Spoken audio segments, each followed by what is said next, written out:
At what point did you start to write outside the confines of the Song of Ice and Fire cycle? And I'm thinking here of the Dunk and Egg Hedge Knight stuff, because that seemed, I mean, that was published quite early was that conceived as part of this story that just didn't fit? How did that come about?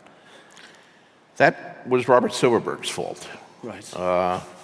Robert Silverberg decided he was going to do an anthology called Legends, which consisted of original stories. He wanted 10 fantasy writers, each writing a story in their fantasy world, an original story, never before published. And he was offering what was quite a substantial advance, or I think a record advance for a story in any anthology. So, and his lineup was amazing. It was, Terry Pratchett and Stephen King were going to be in this, and Anne McCaffrey, and all of the best-selling fantasy writers. And I was just getting into my series then. I really didn't belong in that number, but I knew that I wanted to be in this book. So when he invited me to be in this book, I gleefully accepted. And then I had to think, well, what am I going to write for this book? I'm still in the middle of writing. I think I was still in the middle of writing Clash of Kings. I mean, the only book out then was Game of Thrones. Well, am I going to write a story about Tyrion or Arya or Jon Snow? No, I can't do that. I have to save that for the book.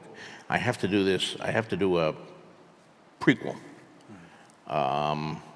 So I started thinking about my history and what would be a good area to write it, and I came up with the Dunk and Egg stuff. I was particularly attracted, that whole story is built around a tournament, and I love medieval tournaments and reading about them, writing about them. There's, of course, some of them in the main books, but this was an opportunity in a time of peace, not war, to look at a medieval tournament with all its pageantry and the jousting and the combat, and reveal a little of Westerosi history. And like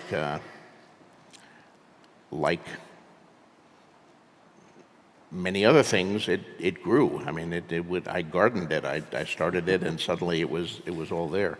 Actually, I was so long doing it that Bob tried to throw me out of the book. I was late delivering Clash of Kings, which everybody knew about, and he was approaching. He'd gotten a lot of money for this anthology, and he wanted to deliver it on the deadline. So all the stories were due at the end of the year on December 31st.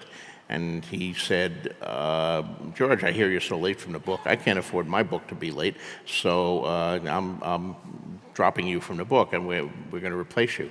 And I said, no, you're not.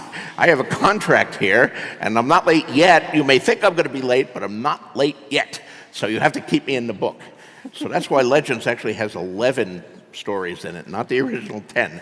He actually replaced me and found another guy, but I refused to be replaced. And I wrote the story, and God damn it, I got it to him on December 31st, which is at the same time, as I understand it, like 5 other stories came in, so I'm not the only writer who pushes things. And actually, I think that story, that was one of the best decisions I ever made there, was because there was a real jump in my sales figures between Game of Thrones and Clash of Kings. And I think that story in Legends had a lot to do with it. I've had a lot of people come up to me over the ensuing years and say, I'd never heard of you. I bought Legends because there was a new Stephen King story in it, but I loved your story and I started reading your stuff. Or, I'd never heard of you, but I bought Legends for the Terry Pratchett story, and then I read your story in it, and it was great, and all that. So I think I gained a lot of readers by being in Legends. Do you plan to do any more of that? Have people here read the Dunk and Egg stories? Yeah. Do you plan to do any more of them? Is this one of the projects at HBO? I do. I've written 3 to date, and I think I need to write another, 9, something like that. But I have pretty well their entire lives in my head. And of course, all those things will become more detailed as I write them. But first I have this book, The Winds of Winter.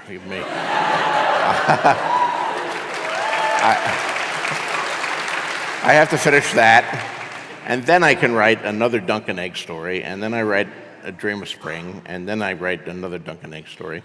At some point in there, I have to write the second part of Fire and Blood, So I have my work cut out for me. Well, Why am I talking to you here? I should be home writing. Going back to A Game of Thrones, when you read those first chapters that you've described writing in the early 90s there, I was very struck with how much of the history of this world you seemed to have already written. Things that are recounted in greater depth and detail in Fire and Blood seemed, Aegon's conquest, the beginning. How did this world come about? What were its major political turning points? And that's reflected, it seems to me, as a reader, through, even when I read the early Dunk and Egg stuff, the Hedge Knight. Again, we've got this really strong sense of the history of the realm, of the Blackfire Rebellion sort of hanging in the background. How much of that history did you have to map as you went along in order to fill out the world? Well, I knew none of it when I began. It's been a simultaneous process. I wrote that first chapter, and names came to me and all that. I had some vague sense, and then when I wrote the second chapter, the king is coming. Where is he coming from? At some point in that process, I said, I better have a map. So I got out a piece of typing paper, and initially I found a map of Ireland and turned it upside down and put that in. But I said, well, I don't want it to be too visible, so I'll change some of it. And then I said, I can't fit it all on this map, so I'll need another piece of typing paper. So you got the south on one piece and the north on the other. And I gradually filled them in as I went and all that. And it was the same with the kings. And people would occasionally mention the king or the old king and Aegon the Conqueror, and well, I better sit down at some point and figure out who these kings are. So I won't contradict and I made up a list of however many Targaryen kings there are and dates for them and trying to vary them. And at first it was just a list of names, but as I got deeper into it, even as I'm writing about the present day characters, the past characters, the background characters are achieving more and more reality in my head. And the world got progressively more complicated.